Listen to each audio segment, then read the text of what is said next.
नहीं चलेगी, नहीं चलेगी। बीजेपी मुर्दाबाद, मुर्दाबाद, मुर्दाबाद। बीजेपी एमएलए के पास कोई काम भी नहीं था, शायद इनको याद गया 40-40 बकरे लेकर लाडले नशा के यहाँ नियाज करने का इनको याद आया। कर्नाटक में कम्युनल टेंशन आखिर थम क्यों नहीं रही है? हिजाब विवाद, बजरंग दल के कार्यकर्ता हर्षा की हत्या पर बवाल के बाद अब गुलबर्गा की दरगाह को लेकर तनाव बना है। गुलबर्गा का अलन शहर है जहां सूफी मखदूम अलाउद्दीन अंसारी लाडले मशाइख की दरगाह है। केंद्रीय मंत्री भगवंत खुबा और भाजपा विधायक सुभाष गट्टेदार के नेतृत्व में एक दक्षिणपंथी भीड़ ने दरगाह में शुद्धिकरण पूजा की है। इसको लेकर दोनों पक्ष आमने सामने आ गए। वाहनों में तोड़फोड़ जैसी हिंसक वारदात भी हुई। इस मामले में पुलिस ने मुस्लिम समुदाय के करीब 165 लोगों को गिरफ्तार किया है। आदाब, नमस्कार, मैं अतीक खान, आप देख रहे हैं द लीडर हिंदी। लाडले मशाइख की दरगाह 14वीं शताब्दी में बनी थी। दरगाह कमेटी ने 1 मार्च को संदल जुलूस का आयोजन रखा था। दूसरी तरफ श्री राम सेना और राइट विंग ने भी 1 मार्च को दरगाह परिसर स्थित एक पत्थर को शिवलिंग बताते हुए वहां पूजा और शुद्धिकरण का ऐलान कर दिया। विवाद की आशंका के बीच जिला प्रशासन ने धारा 144 लागू कर दी। यहां आपको ये बता दें कि दरगाह परिसर स्थित एक पत्थर को लेकर गाहे बगाहे विवाद पैदा होता रहता है। दक्षिणपंथी ग्रुप वहां शिवलिंग का दावा करता है। 1 मार्च को जब धारा 144 लागू थी तब मंत्री की अगुवाई में भारी भीड़ शुद्धिकरण पूजा के लिए दरगाह पहुंच गई, जहां प्रशासन के साथ दोनों पक्षों में बात हुई। इस मामले में हमने गुलबर्गा की एसपी ईशा पंत से बात की है। एसपी ईशा पंत ने द लीडर हिंदी को बताया कि सुलह के बाद दोनों पक्षों के 10-10 लोग दरगाह परिसर में पूजा के लिए गए थे।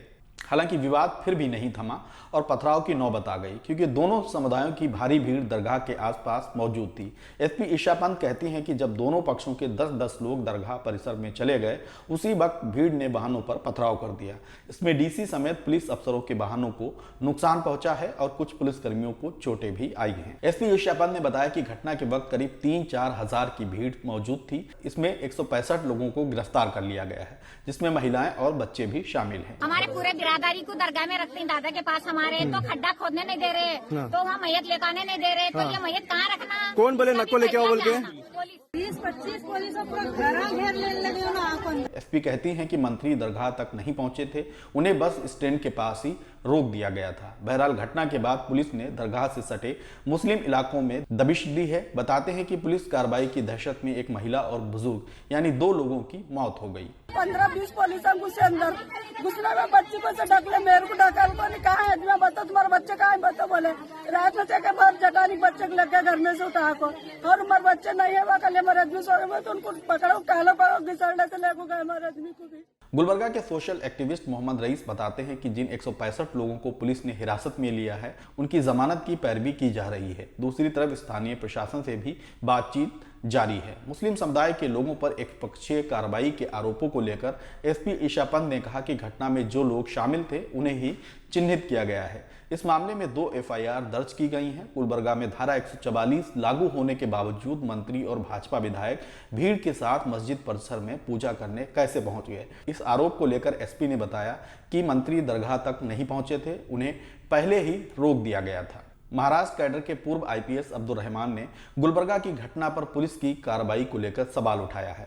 उन्होंने कहा कि सांप्रदायिक हिंसा की शुरुआत करने में बेशक मुसलमानों की भूमिका नहीं होती है, लेकिन अब तक जैसा होता रहा है, इसके बाद बड़ी संख्या में मुसलमानों को गिरफ्तार किया जाता है।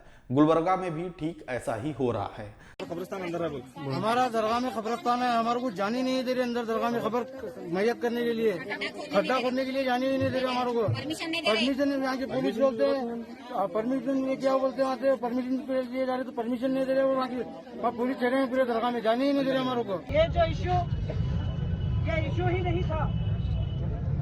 बीजेपी एमएलए के पास कोई काम भी नहीं था, शायद इनको याद गया 40-40 बकरे लेकर लाडले नशा के यहाँ नियाज करने का इनको याद आया। राज्य के तथाकथित धर्मनिरपेक्ष दलों को इसके खिलाफ आवाज उठानी चाहिए। आपको बताते चलें कि कर्नाटक में अगले साल विधानसभा चुनाव है और ये राज्य पिछले 3-4 महीनों से लगातार सुर्खियों में बना है। दिसंबर में यहाँ उडुपी जिले के कॉलेजों में हिजाब पर पाबंदी लगना शुरू हुआ। मुस्लिम समुदाय विरोध करने उतरा तो पूरे राज्य के स्कूल कॉलेजों में हिजाब पर पाबंदी लगा दी गई और अब ये मामला हाई कोर्ट में है। उधर सिद्धलिंग स्वामी जो श्री राम सेना संगठन के सदस्य हैं, वह शिवलिंग की रक्षा के लिए राज्य सरकार से मस्जिद परिसर में मंदिर निर्माण की मांग भी उठा चुके हैं। उनका दावा है कि मस्जिद परिसर का ताल्लुक भगवान शिव से है।